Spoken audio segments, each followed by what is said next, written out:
All right, guys, welcome back to the channel. We're looking at a major turning point that is developing for this cycle.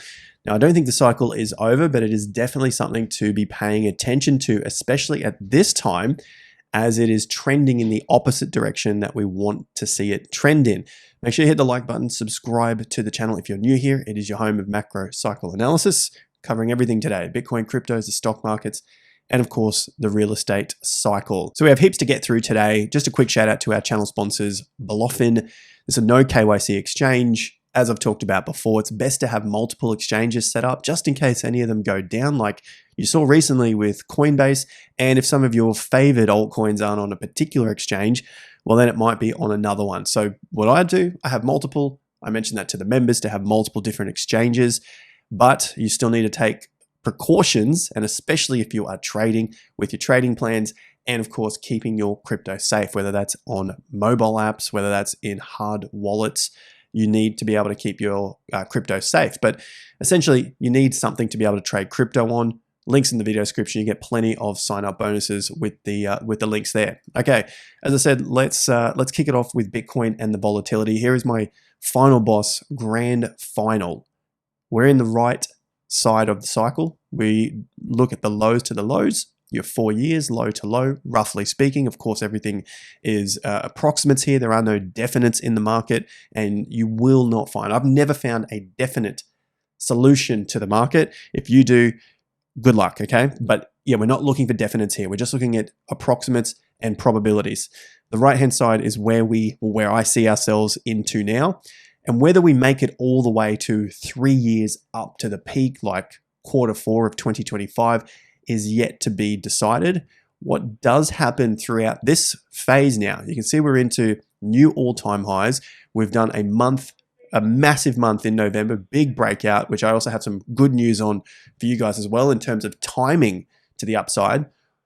What is something that we have done in each of the cycles are massive drawdowns. So this is a symptom of the final boss. The final boss will shake everyone, right?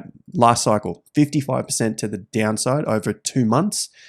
The cycle before that in 2017, basically looking at corrections in the market which are so severe, they make you think the cycle is over. Now, it can be over, of course. No one has a crystal ball here, but you typically see this happen at least once in that run-up past the old all-time high and after a significant breakout. So May 17, very significant breakout there to take out the top and close above it.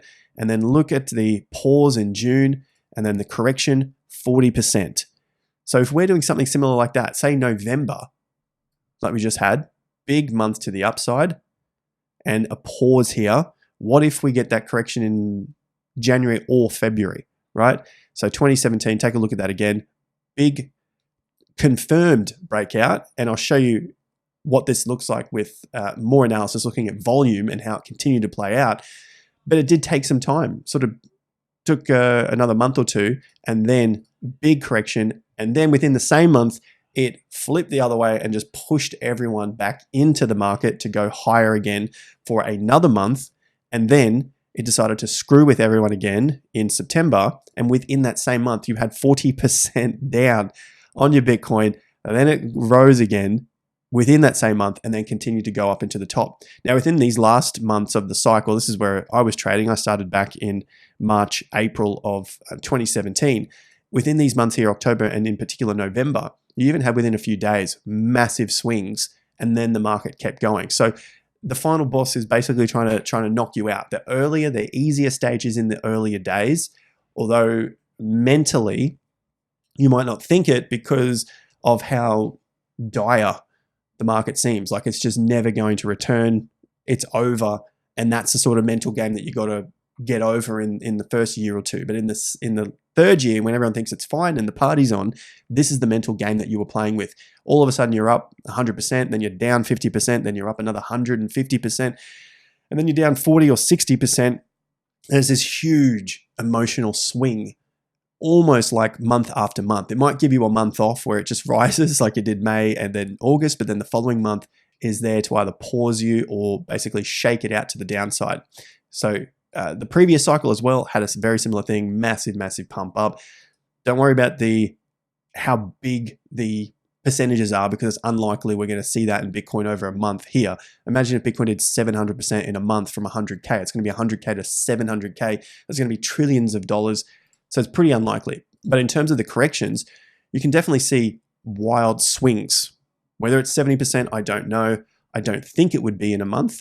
So we could just take it top to that where the month closed, it was still 47%. So I'm just being conservative on that, and you're still seeing very, very significant swings. And then I had to base out before you had pretty much 2 months of significant moves. For that open to close was 50%, but that entire month of October did 112% from the low to the high. So within that month, the volatility was insane. Imagine Bitcoin going from 100K to 200K within the month. And then the following month, this one here is also insane, so I don't think that's going to happen, 500%, going from 200K to 1.2 million in that month, and then reversing for the next 14 months into a low. So the point of this is we're into that final stage now. Be prepared for massive swings in the market, and being prepared means mentally. If you can't sleep at night, you possibly have too much money in the market, or you're getting in too late. So try to avoid those things if you can. And the best way that I've found is to use your swing indicator. So we've got, again, Swing Pro here, links in the video description. That helps you stay on board with the trend. It basically follows the trend. It's a trend following indicator. And how you can do that is then continue to raise your stops underneath the lows of the swing. Now, of course, if you want more information about that, go to TIA Crypto, subscribe, and you'll get that report once a week, or TIA Premium, where you'll learn about that and how to implement it into your own trading plans and investment plans. So that's the volatility of the final boss stage. We've obviously seen a day kind of down on Bitcoin, and I think it's important just to remind ourselves of like how volatile these markets can be at this stage of the cycle. S&P gold stock markets, as I said, home and macro cycle analysis, we need to look at the rest of the market, see what's going on out there. We saw another day down. So you guys who are following your 3-day rules, whether it's 3 days from the low or 3 days from a high in the same direction, would be on red alert for any sort of 3 days down from this point. We had an all-time high on Friday.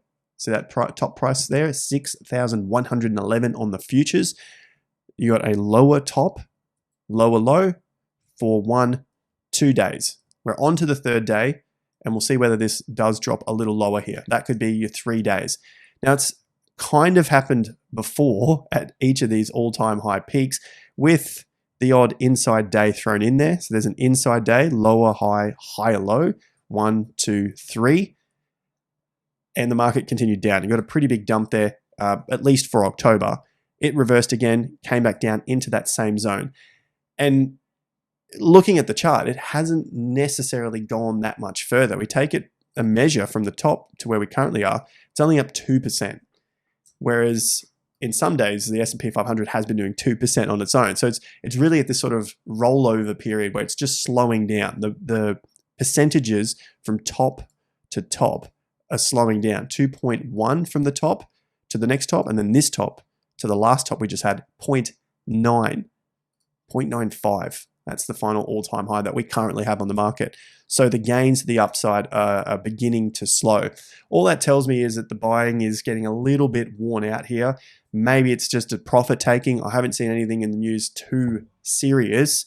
When I say serious, I'm referring back to these sort of things here. You had the Japanese yen carry trade fear where the market dumped 10% and then basically took off from there. So just because I don't see anything super serious doesn't mean the market can't correct, and maybe it's just some profit taking because of how much it's gone up and the gains are there for people to be taking profits. Now, something would likely develop after that. They'll come up with some news to tell you why it's gone down, but it's probably too late after that point. We're already seeing signs that the move has begun to weaken. And I've shared this one with you day after day. We can go back 4th of December and look what I did. Nice little red lines on the screen here for you. It's the pop up and the pop down. I see that all the time. And so yeah, well, luckily in this case, I was able to show you that in advance, just how it works out in the chart, and it's continued to play out here. And again, still looking at this area here. I'd like to show you this, see if it works out in real time. That's just part of I guess, tape reading a market, tape reading, just seeing if we can sort of understand where the price action is going before it gets there. That's the idea about trading and investing. So we continue on and just see whether this has that little bit further to fall at this stage until we carry on with the next lot of analysis. The NASDAQ, nothing too drastic here over the last day, but of course there is some weakening overall, just pushed to a new all-time high, but the percentages from highs to highs similar to what's going on with the S&P 500. Top to top here is only 1.7% before it had a small correction. The Dow Jones also on its 3 days now. So let's put that in. You got 1, 2, 3 days down now into the 4th day. And again, those movements from top to top have also declined. So it's just a sign of weakening buying here. So 2.4% top to top. Next top to top is 1.2%. So basically half the move to the next top. And finally, for the global markets, Oz has also come underneath the 50%. The DAX, the German market, had a day off just yesterday, put in an all-time high on Monday, and then had a slight pullback here. The UK, same sort of thing, basically put in another top and then had a day down. And let's drop it to China, see what's going on there. Big pump up after the stimulus news yesterday. Another big reversal here.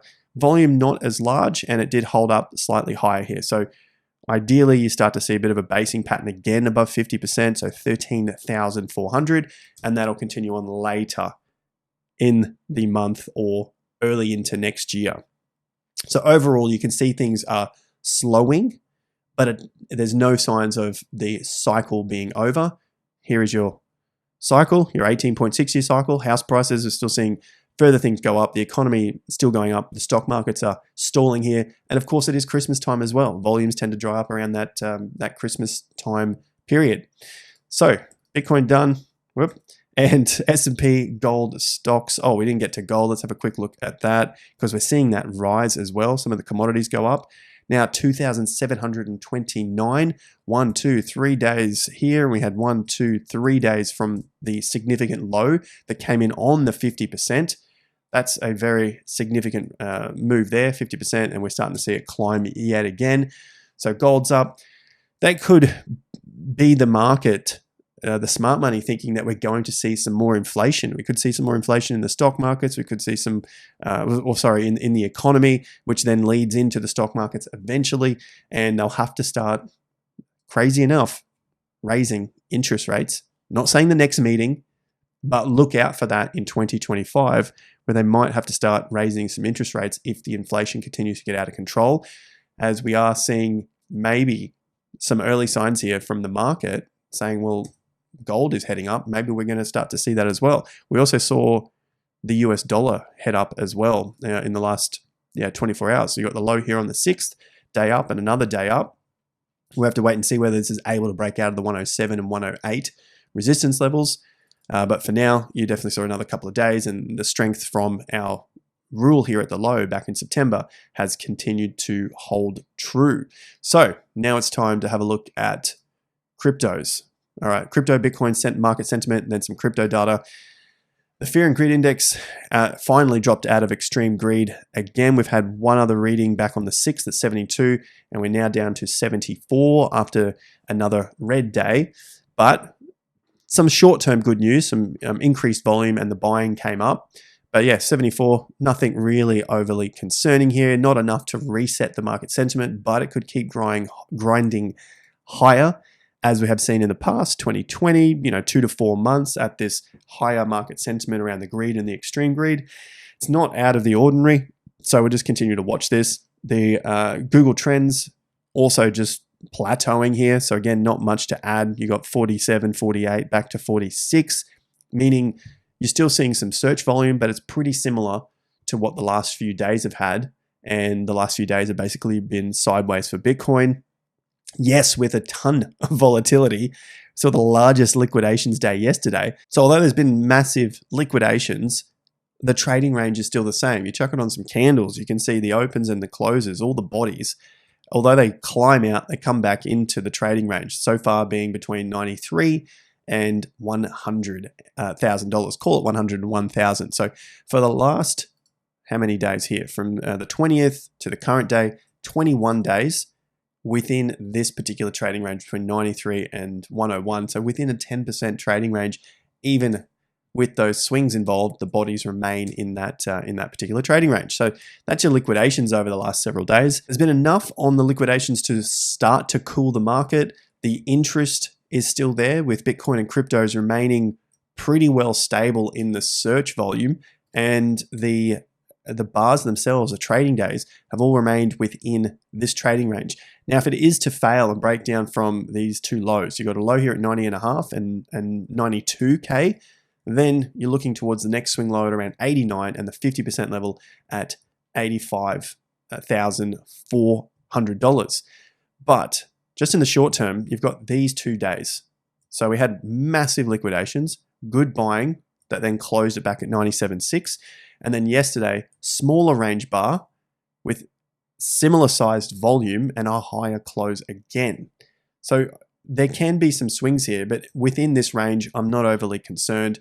We've talked about invalidations. Breakdown from 74 is the real key one here, and closes under there because, well, I've talked about the massive swings that you get in the final boss stage. There's nothing out of the ordinary if that were to happen. So while it remains in here with this signal, you'd expect some sort of pause or continued pause, or maybe a short term, 24 hours, 48 hours to begin with, turnaround from here. If that doesn't happen, well, we're still in the trading range, okay? So the reason why I'm talking about this one here is because the same signal called the market at least the last 2 times that we've talked about it on the channel. Here on the 22nd, very similar volume to the previous bar, tried to push higher, but it didn't. Therefore, there was selling coming into the market. And again, here, there was selling coming into the market. You can see, yes, it's a red day, but the range of the bar was basically half that of the previous day, which means, yeah, you had all the excitement from people. We know that the 11th was ridiculous. Stupid levels of retail coming in, ETFs and all sorts buying up. But overall, the price really didn't go anywhere for the next 2, 4, 6, 7 or 8 days. It took 9 days for it to go somewhere at a time when things were extreme. You just saw a 10% and then basically a nothing percent or a few percent for the next 9 days. So that's how you can tell what's going on in the market, by tape reading the volume, the range of the bar, and where the close came in. Okay, so the last 2 times here, this is a signal that's been used for decades upon decades. I learned it from Gann, a trader, and Wyckoff would have done something similar back in the early 1900s, and we saw it here happen on Bitcoin just in the last month. Let's see if it happens again. So it's not a 100% guarantee, but if we're going to throw the probabilities on our side, well, let's have a look at it today, see whether we get some sort of test and maybe a similar-ish sort of close. You guys will be able to let me know in the comment section. I know I'll hear from you, especially if you're watching it in a few hours' time and Bitcoin does something like that. So the sentiment still remains pretty stable. The Bitcoin price still remains pretty stable. We have seen that dump in the last 24 hours, only to recover pretty close to where the opening price was. So that then leads us to the data, the crypto data here, and the USDT. And something that is developing on the US dominance chart is this particular low at this low back here. This is the low that happened in March of 2024 for the USDT dominance, which was the top, for BTC when our 3-day rule came into play to basically let us know the market was looking like it wanted to stall after such extreme excitement. So the USDT dominance, we've had now 1, 2, 3 into our 4th week underneath the 4.2 and testing 4.2%. We saw the first breakdown in October that led to a lot of money coming flying out, people getting absolutely bonkers rich off meme coins. And then we saw the next breakdown below 5%, the next breakdown below 4.75. That was all in the week of the 4th of November when Bitcoin went crazy. And then it's basically been a grind into 4.2 and 3.8, which is the previous low where, as we've talked about, Bitcoin hitting that all-time high. And in terms of a turning point, I really think we should keep watching this, because the last one in January through to May of 2021 lasted for 18 weeks. So people were still getting rich. The party was still going ballistic, bananas through this period, but there was a lot of shuffling going on at that time, shuffling between either Bitcoin and ETH, Bitcoin, ETH, and Solana, Bitcoin, ETH, Solana into the altcoins. But in terms of the USDT, it wasn't moving. You weren't seeing more people getting rid of the USDT to get into the markets. So that's kind of telling you something that maybe the momentum is slowing. People aren't as risk on as they were through that period there. So the several weeks, you can take it from the top here and basically the entire dump to the downside. People just like absolutely getting rid of their USDT from September 2020 through to that first peak in January. So September, October, November, December into January. So 4.5 months, they were willing to dump their USDT. But then for the next 4.5 months, they were scaling back on their investments out into the space, their trades. Yes, money was still going up. Yes, you were still getting gains across altcoins. But yeah, just purely at the USDT here, it was stalling out. Now, granted, at that time, you also had BUSD, so Binance's stablecoin, which is no longer. You had USDC getting a lot of attention as well, which USDT has actually taken a step back in, I guess, taking over some of that dominance from USDC. So I think this is a little bit more realistic of the market right now because more of the money is in USDT than any other stablecoin. So USDT is at $140 billion, and the next closest is at 41 billion US dollars. So yeah, less than a third of what USDT is. And you have to go pretty well down the list to get to anything even remotely close. By the time you pass any of these, USDE, you're only at 5 billion. So it really doesn't make up any sort of percentage here to be worried about looking at anything else other than the USDT dominance chart until you see any sort of competitors to the USDT dominance.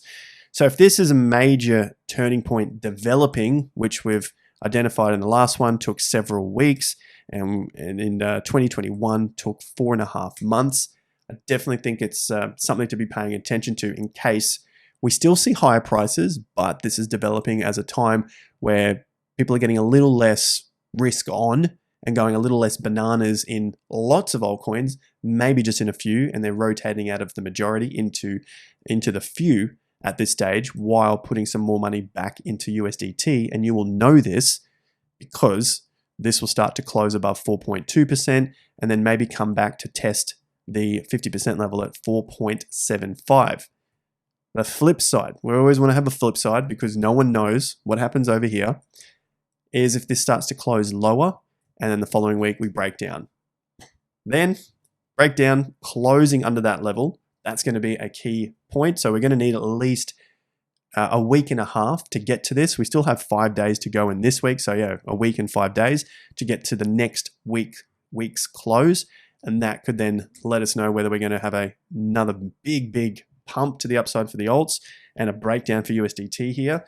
Or if you get a weekly close above this level, that could lead to another stalling out of any sort of gains, which then is still part of that pause process that's going on at the moment for BTC. You know, we're seeing it here. It's just stalled out. The good news, we're looking at Bitcoin on the monthly chart here. So that's a significant turning in the market that is developing. Let's have a look here. Okay. The volume on the breakouts, the volume on the bottoms, and the volume on some of the tops for monthly bars. Big long-term stuff here. It takes 30 days to get one of these signals, not just a daily thing. We're looking at where we've seen the breakouts, where we are seeing the breakouts, and how much longer the move has after that breakout. So just in the recent cycle, we had a significant bottom in August. You can see the volume down here. This is on Coinbase, so an exchange that you can, I was going to say trust the volume, but an exchange that I would use personally the volume data from to help me with some of my signals. The bottoms come in higher volume than the previous month, so a good reference point. And then the close was quite high. It was above previous monthly lows, which is a good sign that you're seeing more buying step into the market than then selling towards the last half of that last half of that month. The next couple of months, lower volume, but still climbing, and then you get the big breakout. And once you get the breakout, you often see the market just go a little bit quiet the next month. Yeah, there was a grind back here in November, but you had a big breakout month here, high volume compared to the last few, and then the next month was grinding out. You had a cycle bottom, a bit of a grind month here, you had a breakout, and then the next month was a bit quiet again. You had a breakout here, the next month topped, you had a breakout here, the market went quiet, and I skipped over this one here because you had a breakout and then it kept going. But you've basically finished the move at that first peak, dump Ola, and then back to the top again before the market broke down. So we're nearly halfway through December. Okay, 20 days to go. We're at day 11. If we're to see something like this, that could lead to more further upside, like more bigger months here. So for now, December seems like it's turning out more like this, where you had the big breakout through the previous old all-time high. Remember that old all-time high was around 1200. Doesn't show up on Coinbase because Coinbase wasn't around in 2013, but essentially the top is around there. And you had the breakout, big move. The following month paused. Then the next month had that big correction, bounced back, and the rest is history from that point. So it doesn't seem like we're developing into something like 2020 for that January month there. But we did get the first breakout here and the close has happened. So that's the analysis. The too long didn't read, if you don't understand the analysis, is that it's generally seen to have more upside after a breakout. We've got the breakout after a long consolidation. Generally, you would see further upside based upon the volume and where the closes have come in, on top of everything else that we've looked at in the video today. A pretty long video already. Let's have a look at the altcoin market cap and then quickly at some of the alts here. ETH, USD, still doing all right. We haven't broken down from 32. There has been a day down, so people do get a little bit freaked out here. The volume is dropping off a little bit, but the move to the downsides, and this goes for many of the other altcoins. So I suggest you do this for your own portfolio. You can see roughly 14%, but $574 from that peak to the downside. And from this top to the downside was 430. So you're getting an overbalance in price. The move to the downside has been the largest move since any of these moves back here. Well, even then, $417. And then going to this September low from the top down, you've got 670. So for this move, this is the largest correction. Therefore, one would anticipate that you're going to see either longer pause here or longer time to recover to a new fresh high. I'm not saying all-time high, but just a new fresh high. You can see this was its correction, there was a pause, and then it was able to get higher again. And these corrections weren't anything bigger than that correction right there. Therefore, it was able to recover a little quicker. Now we're seeing the largest correction in the entire move. You'd have to anticipate that it's going to take a little bit longer than sort of 11 days to break back to a new fresh high, just on probabilities. It could happen, maybe it happens in 9 or 10 days, but at least it gives you a time frame to work with so that you're not stressing out if the market continues to pause around here. To the downside, you've still got plenty of space to get to the 50%, which would just mean it would be a larger correction, therefore a longer time for the price to come back and break to new fresh highs. Nothing has changed from yesterday's video. We're still approximately at this point here where we're looking like we want to break out, but going on a correction from the top. So nothing has changed that. Where that alters is through the next 50% level. So there's a low to the high and around 630 billion, which comes right in at that previous top at around 630, 640 billion. So anything consolidating in this zone is okay. Anything below that zone, the 580 to 630, that's going to be a little bit worrying for the cycle moving forward. Solana also having a slight pullback here, but in terms of the percentages, top to low, 23% so far, sitting on those highs. And yeah, we still have 5 days to go, so we'll keep following up on this volume. But you can see on the red days, the red weeks, the volume has been lower. So that's what you do want to see, especially in some sort of correction. Check out the correction back here that we had in, well, the majority of 2024. Big greens on the way up, smaller reds on the way down, big greens on the way up, big one red, and then completely reversed again as the market was bouncing. So there was still buying going on through this whole period, even though it seemed like it was going to collapse from this point. SUI also seeing big greens and smaller reds. What would be concerning is if you see the red volume increasing. So basically any sort of bars that are lower highs, lower lows increasing, that is the time to be thinking maybe we're going to see a reversal here. But you still got the 50% at $3, and then the previous tops coming in at around 210 to 240. So this is also still going on its pause. And as for Pepe, it has failed at the 50% for the first test. There it is there. And the 50% range I'm using, low to high, projected off this low. And you can see there, bam, 50%, it got rejected, dead on that. Look at where the closes come in. Use your candles if you need to. And it's dead on the 50%. So another really good use of the 50% extension tool. Day down, another day down. Watch out for the invalidation as we talked about in yesterday's video. And finally, XRP. XRP, lows to the highs. It often does several months to get to this peak, and then it will take another few to several months, so 3+ months, to pause and consolidate the move.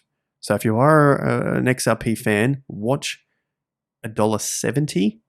That's the lows here, up to around that sort of $2 area. You don't want to see XRP closing any months below these previous tops. Look at the tops here at around $1.60. The 50% levels at $1.70. And if we take the entire move here, that's around $1.64, going all the way back to June 22. Again, it's roughly $1.60.